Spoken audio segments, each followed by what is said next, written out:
Hey guys, good morning.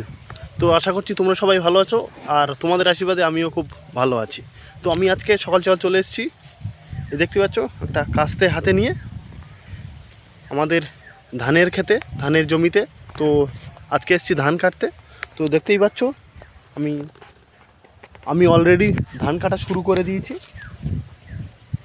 তো তো আমাকে এই জমিটা পুরো ধান কাটতে হবে। দেখতেই পাচ্ছ খুব সুন্দর ধান হয়েছে এবছর, যদিও বর্ষাকালে আমাদের চাষ করা হয় না, তাও অল্প করে করা হয়েছে। তো এইটা পুরোটাই কাটতে হবে আমাকে। তো আমি এসছি অনেক সকালে, চলে এসেছি মাঠে। তো কেটেওছি অনেকটা, কুয়াশা ছিল তখন, খুব সকালবেলা কাটতে অসুবিধে ছিল।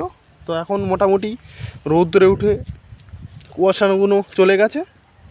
তো এই সবগুলো ধানগুলো কাটতে হবে। তো খুব ভালো লাগছে, কাটছি অনেক দিন পর ধান কাটছি। তো আজকের ভিডিও এই পর্যন্ত, আবার পরের ভিডিওতে দেখা হবে। তোমরা সবাই ভালো থাকবে।